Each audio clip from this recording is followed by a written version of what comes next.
Well, grace and peace, everyone. My name is Dag, and welcome to the Uninvited Voice podcast.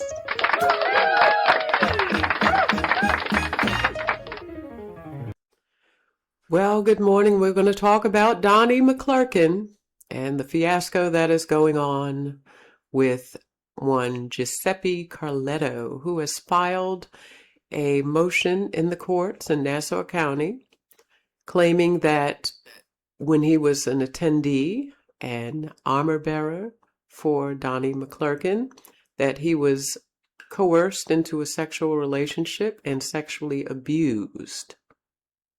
Do I believe it? I don't know. Let's try and figure it out. You may not know this, but I knew Reverend McClurkin when he was just Donnie.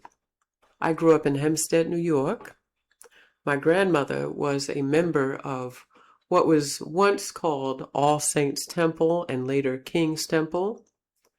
And in that particular church, there was a fierce choir that was directed by Benny Cummings. It was a well-known choir that did some great songs before gospel really started taking off in the 80s. They were there. And in our family, we're all singers. We had a few organists and drummers and whatnot, but we're predominantly singers. We're vocalists. So on Long Island, all of the vocalists seemed to know each other, and we all hung in the same spaces. So during this time, you had Donnie McClurkin, who cut his teeth at King's Temple. And later on, when he started dating a young lady named Annette, I remember he was attending Greater Second Baptist. Now, Greater Second Baptist Church also had a reputation for music because the first pastor, Reverend Millet, was heavily involved in music. But that church also had a mythology about it. And it's never been proven, but it was passed around that the pastor was caught in a compromising situation with another man, and the EMTs had to separate him. Now, I've never found any evidence of anything like that, ever. I looked in the newspaper archives, so I could only surmise that it was probably a vicious rumor. The pastor was a very nice-looking man. He was well-connected, and he had a big, beautiful church. And Donnie went there. I guess apparently he wanted to try and further his career as a vocalist, in addition to dating this young woman. Now, we started really hearing a lot about Donnie during that time when he was at Greater Second Baptist. People started talking about this phenomenal voice that this man had. And he was actually friends with one of my aunts. So after church, people would meet up, at the Greek diners, or they would meet up at her house sometimes, and he would go over there every now and then. And he was way older than I was. So I wasn't in his clique. But because I was indirectly associated through my cousins, and then I had some cousins that were singers, males, and a best friend. And all of those males were gay, right? And right around the 80s, it started to almost it almost looked like a contagion, because they had some really nice looking men, especially the ones that were like 5 years older than I was. I'm Gen X. And they were good looking men. And all of them started trying to increase, their craft. And they were starting to work with other people who were vocalists, people who were more experienced in the quote unquote world. And it seemed as if as soon as these young men started, working with some of the other young men, that all of a sudden they were on the DL. They were down low. Down low meaning that they were sleeping with men but dating women or something of that sort. So after a while, it was like you had a straight friend and next thing you know, he was gay. And they were all over the place. I mean, there were wonderful voices, these men. They were just handsome and just had so much potential. But they started really getting into the lifestyle that they had chosen, but they didn't want anyone to know about it. So it was spoken of, and everybody sort of knew that Donnie was gay, and they really started saying it after he broke up with Annette, right? We never heard much about it after that, but he broke up with her, and then people started whispering, "Oh, he's gay, this, that, and the other." And you really don't want to believe it. Donnie also was a very nice-looking man. The cameras really don't do him much justice, but when he was younger, he was this reddish golden colored young man with these amber colored eyes and sort of sandy colored hair. That kind of man, a red man, a true red guy. And he was nice looking. I thought he was nice looking. He was very skinny, tall, and just had a presence about him. And a lot of young women liked him, but they knew that he was, on the DL. So sometime in, let me see, Reverend Benny Cummings had died in 88. And that was like this really, like I said, a really good choir. They had an awesome choir at King's Temple. It was like the place to be if you wanted to cut your teeth. I stayed at Christ Temple. We didn't do much. We were just all family, always fighting. Good singers, but always fighting. And right around the time Benny Cummings died, maybe within a year or so after, Donnie decided that he would move out to Detroit. I remember it being announced that he was moving away and going to Detroit. And we went to like a musical. I think it was, I don't know if it was a midnight musical, but it was a musical. And we all went there because we knew all of the big voices would be there to see him go away. And he moved away in about 89 or something. And we really didn't hear much from him. Then we knew that he was trying to further his career, and we looked forward to hearing some stuff from him. But I worried, how in the heck is he going to hide this from the Winans? Because they seemed like 100% straight men. And I was wondering, how in the heck is he going to hide that? Do they know? Needless to say, he went out there, and next thing you know, you heard about We Fall Down and Stand and some of his other, albums that went big. And he was really, really doing good, especially in the mid-90s. Really getting out there, and I was very proud of him. And then sometime around maybe 2002, 2003, I started hearing a lot about him, how he decided to tell what happened to him when he was a child and come out the closet. And he said that he was raped on the day of the funeral for his brother. So apparently his brother had gotten killed in a car accident. I think he got hit by a car. And there was a funeral for him. And he went, I guess his mother must have dropped him off with his uncle or something, and his uncle was the one that perpetrated this crime against him. This is how it's been stated. And this went on for years. So when he made this assertion and said that he had been molested as a child, my heart went out for him, because I always felt that his autonomy was taken from him. He didn't get a chance to choose what he liked naturally. It was something that was sort of impinged upon him in childhood. So whenever I saw a lot of bloggers say, "Oh, he's gay," and this, that, and the other, and, get angry at him for his, coming out the closet and saying that he wasn't gay anymore and he was going to try and live right and whatever else, I used to really feel bad. I used to be like, gosh, you don't know him. Why are you saying this about him?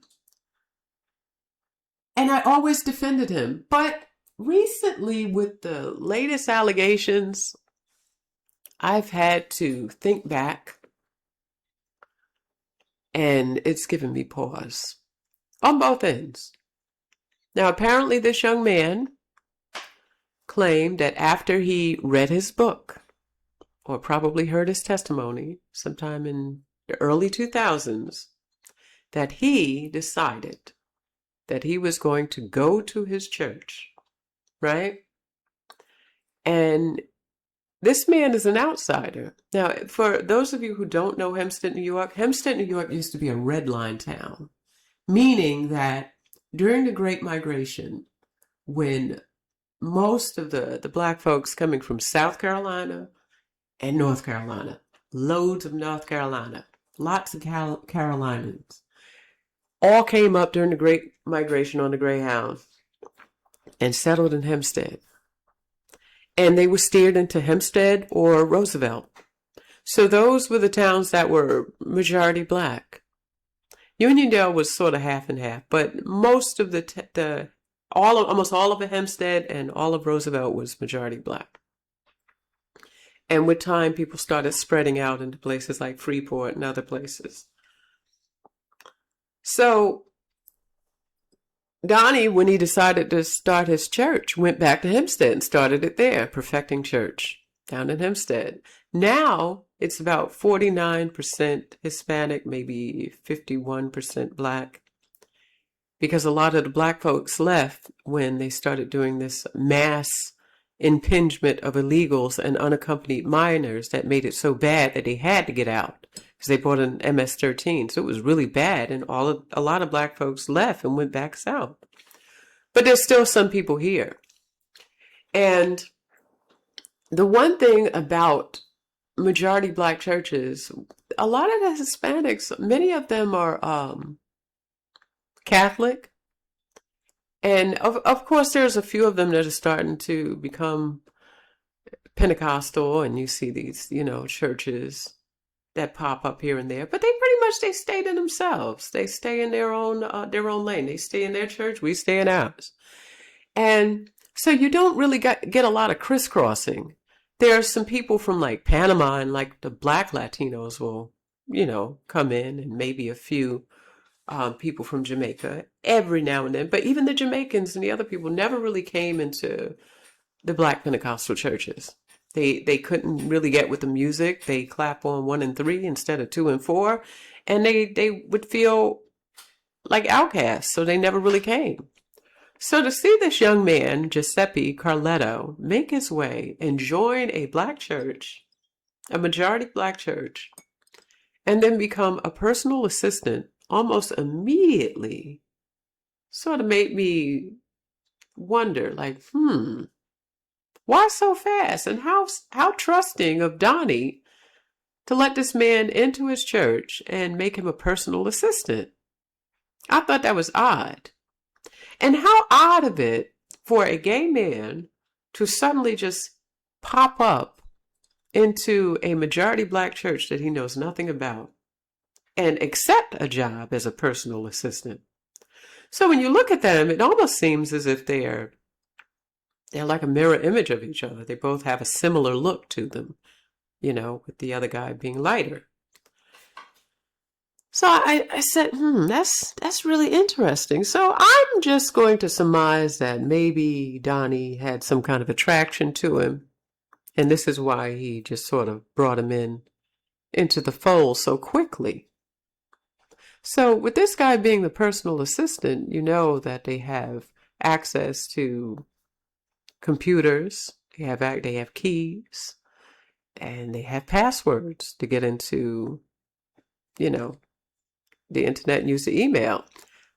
It wouldn't surprise me, because a lot of preachers, especially pastors, are kind of absent-minded. They're off on their own, doing their own thing. They're not necessarily checking emails and doing things like that. So they are usually they don't change their email, they don't change their password or anything. So it wouldn't surprise me if this man came and left and still had Donnie's password. So I'm not really buying that email. I would need to know when that email was sent and where he was when the email was sent. Was he still at the church? Was he still accessing the email? When did Donnie change his password? And if he did change his password, because for all you know, he probably didn't change it until recently. But I would need to know that before I accept this email. Okay? But even more so, the gay men that I grew up around, right? Because there were loads of them. Like I said, my best friend from the age of 7 was gay. Of course, he never really admitted it. And I even dated him for a while when we were teenagers. And the whole time he was chasing after my cousin, you know? So it was kind of bittersweet because a lot of those young men, my cousin, my best friend, were attempting to make their way into ministry. And they could not become ordained being gay. So a lot of them would get, girlfriends and just be sneaking around on the side. And you didn't find out until someone showed you a letter or something. That's what happened in my case. But at any rate, because all of us were singers and we were all hanging around each other, we knew that Donnie was gay and how they operated, right? Now, when you look at Donnie's church now, a lot of those same gay men have now grown up, and a lot of them are also in ministry, right? And even his staff. There's some men that are on his staff assisting him who we knew, at least I knew, were gay as a $3 bill when we were younger. Handsome guys. Handsome. But like I said, it was like a contagion once the 80s came around. They start working with each other, and next thing you know, these straight men were now gay. And they were all just hanging around each other. You see them, they walk into churches, they dress fine. They're at these Greek diners, all sitting around, all looking fabulous and nice hair, nice clean skin, even wearing makeup at the time. This is in the 80s, sneaking it on so they can look perfect. And they looked absolutely perfect. But those type of men, those men, because it wasn't, I don't know about the ones that were on the DL, but the ones that were actually gay were actually fighters. They'd kick your butt if you said something wrong to them. They also were wordsmiths. So they would cut you with their tongue. That's how they knew how to defend themselves. So when I see a young man, 21 years old, intentionally make his way into that church, a church he knows nothing about, into a black church, to team up with a black man, and suddenly start pretending that he was so weak and timid and crying and that he couldn't take on Donnie has never been an athlete. Donnie was always tall and skinny. By the time he started getting into his 40s, he started getting skinny and flabby. And that's where he rests now, skinny and flabby. A little overweight with a pot belly, but still kind of skinny. If you can't tell me that a 21-year-old man, nice and looks like he's athletic, can't defend himself against a flabby church boy that has never been out in the world, a flabby church boy, you can't defend yourself against him? I just cried. That sounds like he's trying to rest in his femininity intentionally to make a case. I don't believe it. I'm not saying that, gay men can't be assaulted or anything. I'm not saying that. I'm saying that I've been around them long enough to know how many of them operate. And it seems to me that in this case, the best thing for Donnie to do is to come out of the closet, say that it was a consensual relationship, and this is sour grapes, because it seems as if that was the case.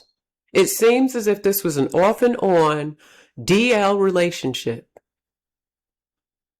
And now the young man is with another young man, another Hispanic. And now he's claiming that he was abused and coerced at the age of 21 years old.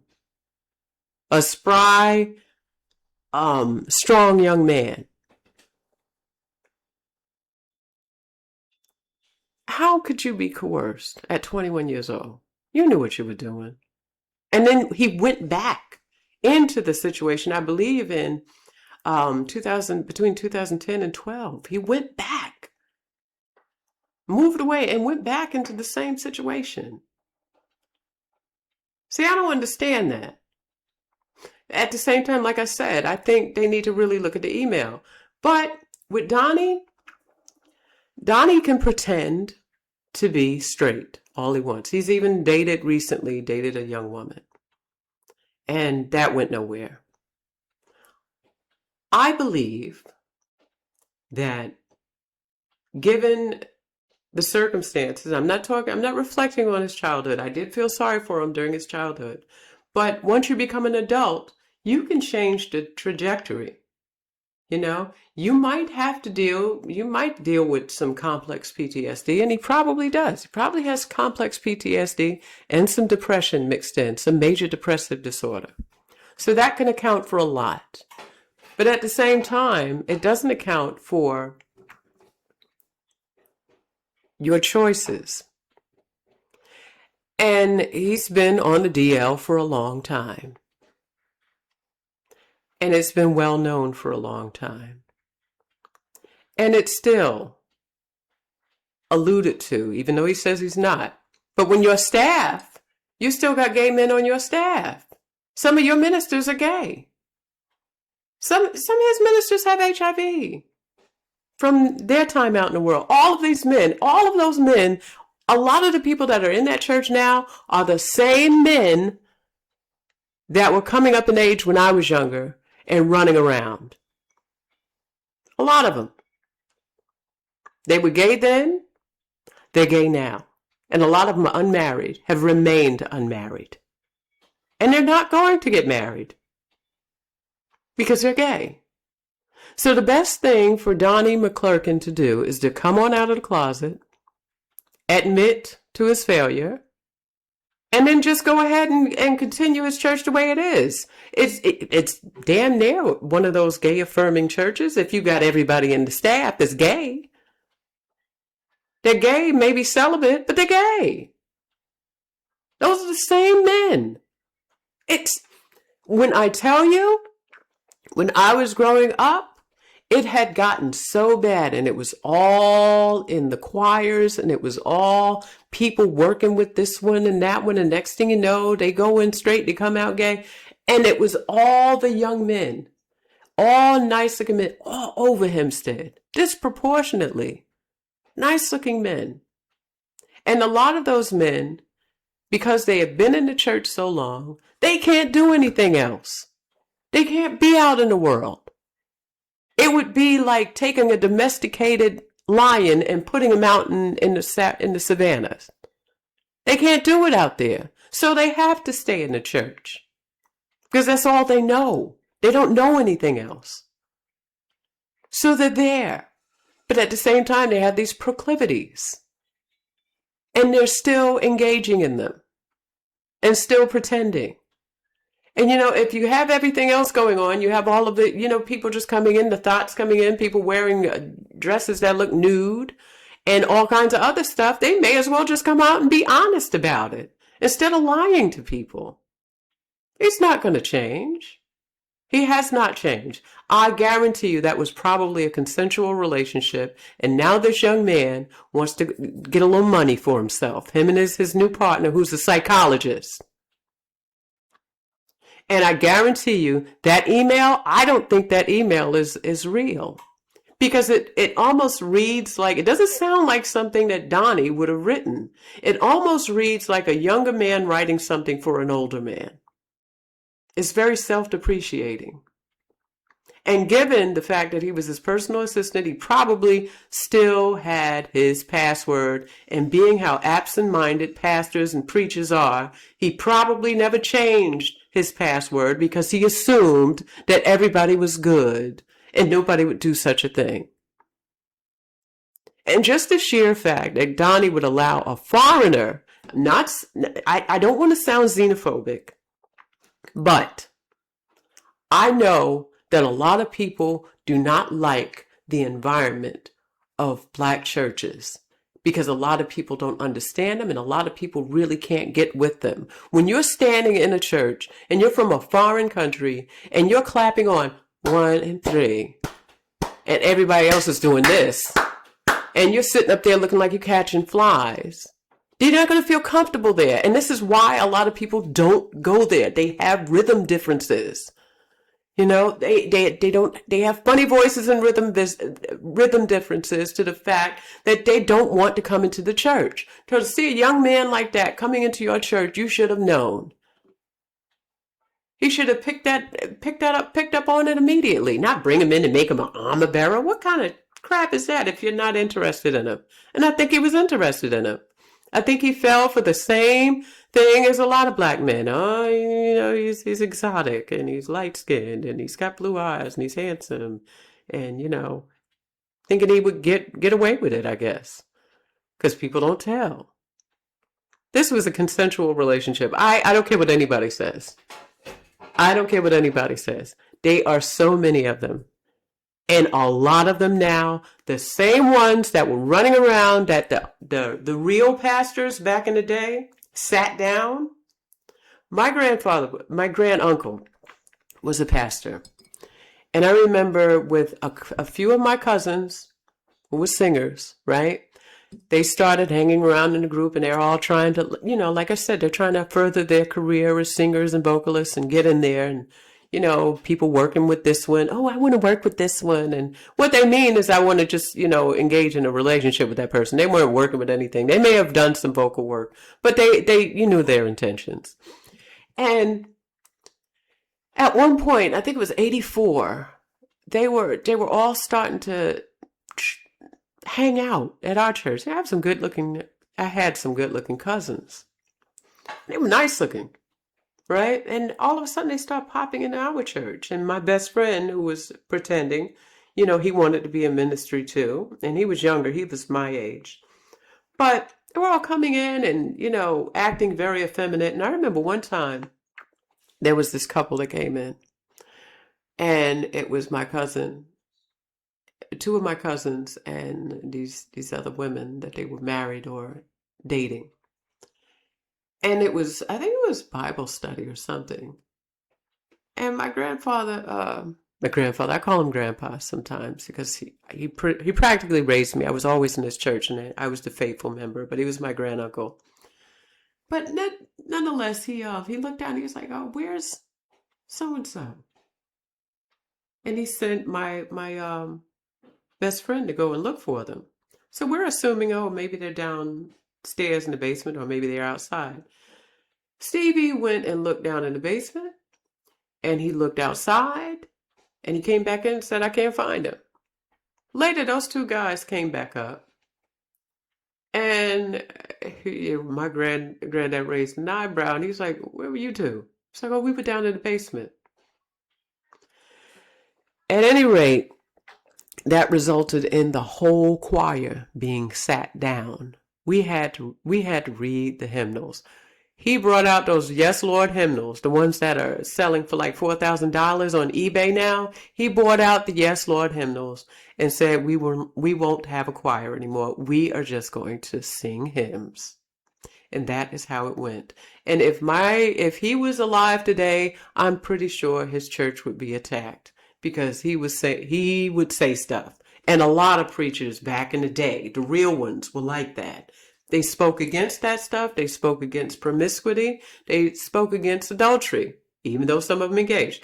But they spoke out against that stuff. And now the same young men who were running around on the down low are now the men in ministry. All of them. Almost every single one of them. If you go to Donnie's church, if you go to any one of those churches now, you'll see them. And then you're looking at them like, wait a minute. Wasn't he gay? How'd he get married? Even some of the most flamboyant ones from back in the day ended up getting married and were calling themselves bishops. And they were very flamboyant. So now it's a hidden but known truth for a lot of them. And like I said, I think Donnie just needs to come out of the closet, say that it was consensual, admit his failure, and just rebrand his church. His church isn't Kojic, but rebrand his church as one of those gay affirming churches, because everybody in his staff is gay. Like I said, every single one of them. Secrets and all. Still the same nice looking men, but getting older. So we'll see how this pans out.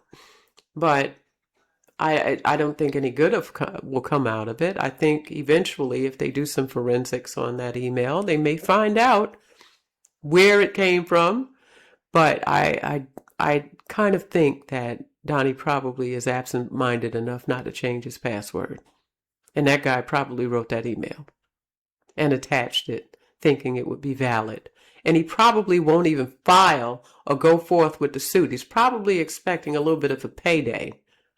Maybe he and his new husband can buy a house somewhere, in Costa Rica or something. But I don't really believe it. And I don't necessarily believe Donnie. I think Donnie just needs to come out of the closet and just be who he is. Stop lying to people. This is why people don't want to go to the church anymore. This is why I left the church. So many of them. When you look out and you see the same people that you knew were just not right when you were younger, now you see them in positions of leadership, looking down their nose at you as if you're nothing. But you know all their secrets. You know who they are. But they're trying to pretend to be gods and goddesses. And you know who and how they were. Anyway, that's all I'll say about it. Leave your comments in the box. Ciao, ciao. Have a great day.